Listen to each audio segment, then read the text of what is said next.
నలుగురికి నచ్చినది ఆయనకు అసలే నచ్చదు. నలుగురు వెళ్లిన రూట్లో ఆయన వెళ్ళనే వెళ్లరు. టోటల్ గా ఆయన డిఫరెంట్. అందుకే నేతలంతా ఎవరి రూటు వారు చూసుకుంటున్నారు. వెళుతూ వెళుతూ ఆయన మోనార్క్ అంటూ మొట్టికాయలు వేసి మరి వెళ్తున్నారు. ఇంతకు ఎవరా నేత? అతను ఎందుకంటే ఒక సైకో.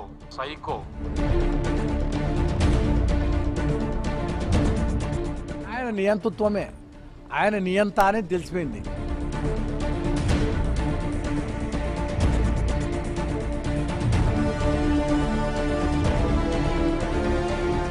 ఎవరో పక్క పార్టీ నేతలు విమర్శించడమే కాదు, సొంత పార్టీలో ఉండి చాలా సన్నిహితంగా మెలిగి సలహాలిచ్చి చివరికి సైడ్ అయిపోయిన నేతలు కూడా ఇవే విమర్శలు చేశారు, చేస్తున్నారు కూడా.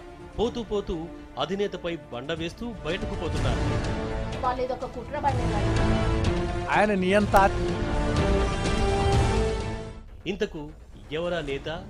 ఏమిటి ఆయన సైకాలజీ?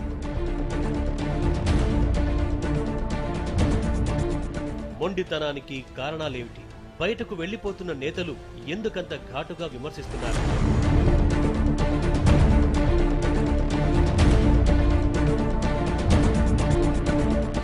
వైఎస్ జగన్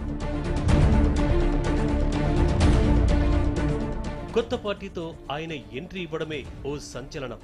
హైకమాండ్ ని డేర్ చేసి సవాల్ వదిలి మీసాలు మెలితిప్పిన యువ పొలిటీషియన్. కాంగ్రెస్ పై కోపంతో బయటకొచ్చి సొంత కుంపటి పెట్టుకున్న జగన్ ఓ రేంజ్ లో ఇమేజ్ ని సొంతం చేసుకునే ప్రయత్నం చేశారు. రాష్ట్రంలోని ప్రధాన పార్టీల నుంచి నేతలు వైసీపీలోకి క్యూ కట్టారు. కానీ క్రమంగా సీన్ రివర్స్ అయింది. పార్టీలోకి క్యూ కట్టిన నేతలు రిటర్న్ ఎగ్జిట్ కు రెడీ అయ్యారు. ఒకరి తర్వాత ఒకరు బయటకు వచ్చేస్తున్నారు. వెళుతూ వెళుతూ అధినేత బండారాన్ని బయట పెడుతున్నారు. ఆయన నియంత. అసలు జగన్ది నిజంగానే మొండితనమా? ఆయన సైకాలజీ డిఫరెంటేనా? ఒక రకంగా జగన్ చాలా దూకుడుగా వ్యవహరిస్తారని ఆయన్ను బాగా ఎరిగిన వారు చెబుతారు. ఆయన చేసే విమర్శలు కూడా అలాగే ఉంటాయి. అయ్యా స్పీకర్ గారు, లక్నోలో ఏం జరిగింది, ఉత్తరాఖండ్ ఉత్తరప్రదేశ్ నుంచి విడగొట్టినప్పుడు ఏ రకంగా చేశారు అన్న కనీసం అవగాహనైనా మీకు ఉందా అని చెప్పి నేను స్పీకర్ గారిని అడగదలుచుకున్నా. కనీసం ఆ మేరకు బుద్ధి జ్ఞానమైనా మీకు ఉందా అని చెప్పి నేను అడగదలుచుకున్నా. పిలిచి లాగి ఒకటి కొట్టండి అమ్మ చంపకి. కేవలం విమర్శలే కాదు, పార్టీ వ్యవహారంలోనూ ఆయన శైలి ఇలాగే ఉంటుందనే టాక్ కూడా ఉంది. ఎవరికి విలువివ్వని నైజమే నేతలందరినీ పార్టీ నుంచి బయటకు వెళ్లేలా చేస్తుందనే ప్రచారము జరుగుతోంది. జగన్ తీరు నచ్చక మరికొంతమంది సెకండ్ గ్రేడ్ నేతలు కూడా మెల్లగా జారుకున్నారు.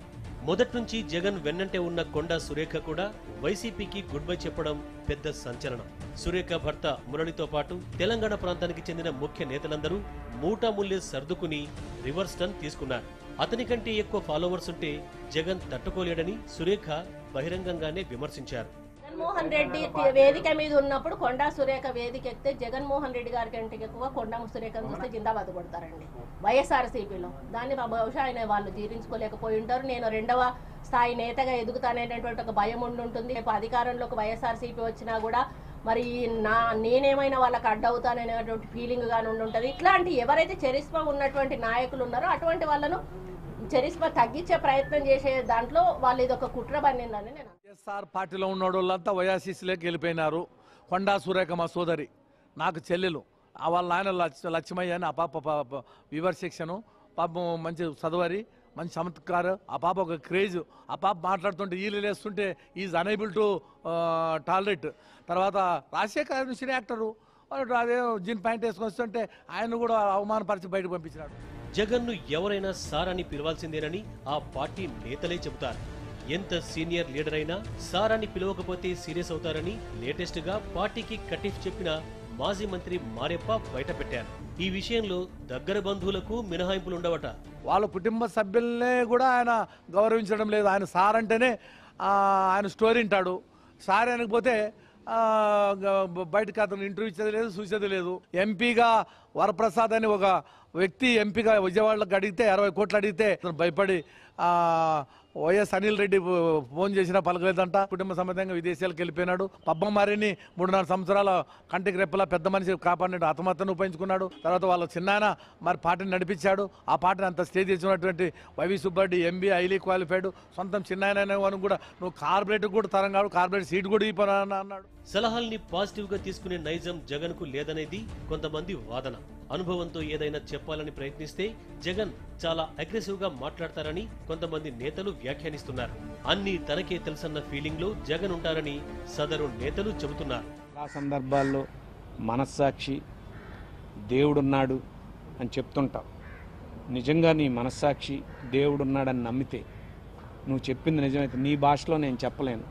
వాడిని ఫిల్టర్ పట్టుకోండి, వాడిని కాలర్ పట్టుకోండి, వాడిని లెంపకాయ కొట్టండి అనే భాష అయితే నేను చెప్పలేను. కానీ అయితే ఇటువంటి ప్రవర్తన కూడా ఒక రకమైన ఆత్మన్యూనతా భావమే అంటున్నారు సైకాలజిస్టులు. తను చాలా తక్కువ వయసులోనే లీడర్షిప్ కావడం, తర్వాత తనకు ఎదిగిన పరిస్థితి, తనకున్న అన్ని సిచ్యువేషన్స్ నిరంతరం కూడా తను ఒక ఇన్సెక్యూరిటీ సిచ్యువేషన్స్లో ఉండగలిగే వాతావరణమే ఎక్కువ ఉండడం.